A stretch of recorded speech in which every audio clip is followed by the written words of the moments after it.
Hey class, the one and only Mr. Smith is here. I hope everyone is doing good. This is the first ever video vlog of my ELA and Social Studies class.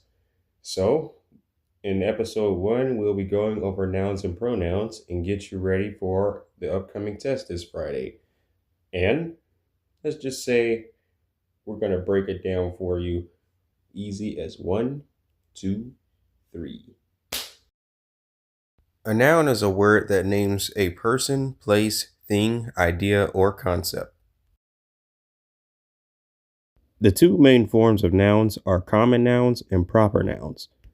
A common noun is a type of noun that refers to generic, non-specific people, places, things, or ideas. Unlike proper nouns, which name specific, unique entities and are capitalized, common nouns are general and not capitalized unless they appear at the beginning of a sentence. Examples of common nouns include dog, city, book, friend.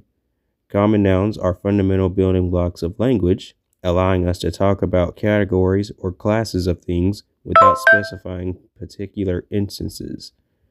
They form the basis of everyday communication and are essential for effective expression in English. The second version are proper nouns. A proper noun is a type of noun that refers to a specific, unique, individual person, place, organization, or thing.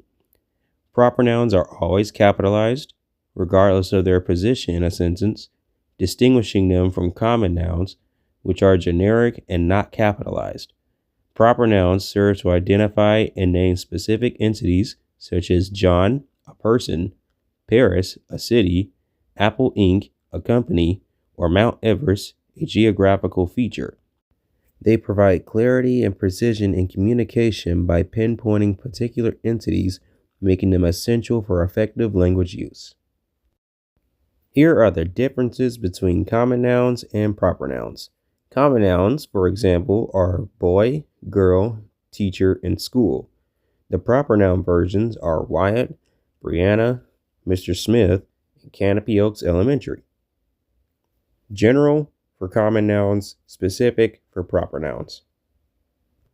Well, now that we got the basic understanding of nouns, let's go deeper into the subject, shall we? Woo! When discussing the number aspect of nouns, we have singular and plural nouns. Singular refers to one person, place, or thing. Example, cat, house, mango.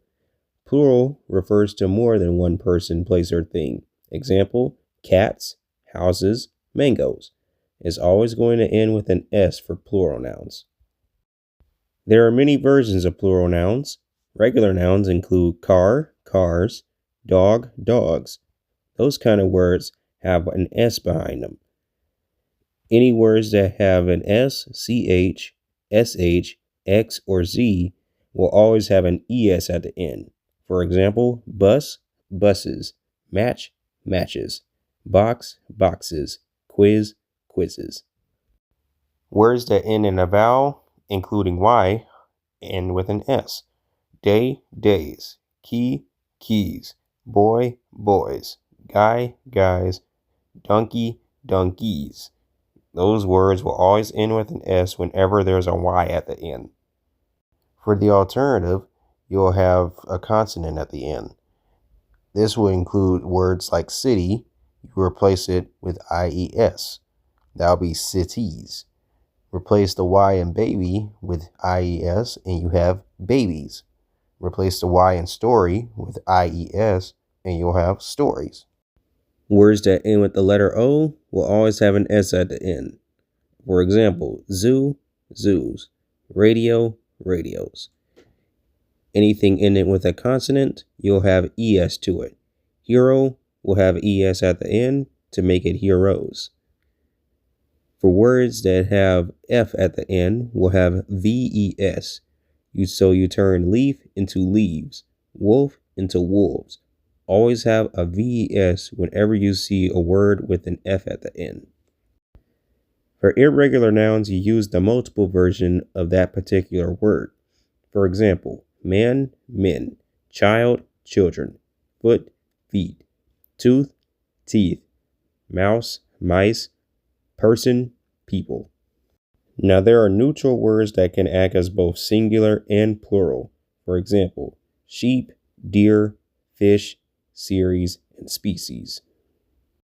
Well, class, I hope you understood and enjoyed the noun portion of this video, because now we are about to transition to the pronoun version. So get your notebooks ready, get your brains ready, because we are about to break it down. Woo! So here are the pronouns. First up, subject pronouns. I, you, he, she, it, we, you, and they. I represents first person, you represents second person. Male and female version for third is he and she. Third thing, it, which also can act as both subject and object pronouns. And the second person plural will be you, which also applies to subject and object pronouns. The list of object pronouns include me, you, him, her, it, us, you, and them. For possessive adjectives or pronouns, for adjectives, we have my, your, his, her, its, our, your, and their. For possessive pronouns, we have mine, yours, his, hers. It doesn't apply to the third thing. Ours, yours, and theirs. Remember, possessive pronouns is always to claim ownership of something. And last but definitely not least, and arguably the easiest pronoun to remember, are reflexive pronouns, which always have self at the end. Myself, yourself, himself, herself, itself, ourselves, yourselves, and themselves. So remember, anytime you see a pronoun with self or selves at the end, that'll be a reflexive pronoun. All right, everybody, now that we know what pronouns are and got the full understanding of all of them at one time, let's learn about them individually. Example of subject pronouns. I hear nothing. I want to see you and I will. She looked up and saw the stains on the ceiling. She has short blonde hair. I am too short to reach the top shelf. We are eating meat now. It is delicious. He sang pretty well. He invited his neighbors for the New Year's Eve party. We had a lot of rain last year. We have a lot of ground to cover. They are as poor as can be. Example of object pronouns. Jana told me about it. There's a letter thanking us for our hospitality. Everyone's waiting for you outside. Don't tell him, it's a surprise. Lots of people admire her. Somebody ought to look into it. Let's stick them up on the fridge. Whom are you looking for? Example of possessive pronouns. Remember, a possessive pronoun is a pronoun that is used to indicate possession or ownership. For example, this is my laptop. It's mine. These glasses are mine, not yours. This is my brother's book. It's his. He offered to swap his camera for hers. I'll show you to your room. Ours is next door. The house is yours. The ship is theirs. Finally, here are examples of reflexive pronouns. An object pronoun ending in self or selves that shows the subject of a sentence is the same as the object of a sentence. You made this birdhouse yourself? I taught myself to play the guitar. One can't award oneself the prize. Well, class, that covers our nouns and pronouns review. I'll try to upload this video on Canvas, and if I can, I'll try to see if I can post a link on there for you to go back to. So hopefully you're paying attention and not playing around and wallowing on the floor. You know who I'm talking to, because this is your first major test and will be your first major grade of 5th grade. So I highly suggest that you study, get a good night's sleep, because Friday you have to come in here, get ready, get your Chromebooks, log into Canvas, and get ready to take this test, because it is no joke. You have your extra credit points. They'll help. Mr. Smith will be here. I care about all of you.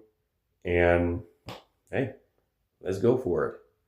Top guy, Mr. Smith, out.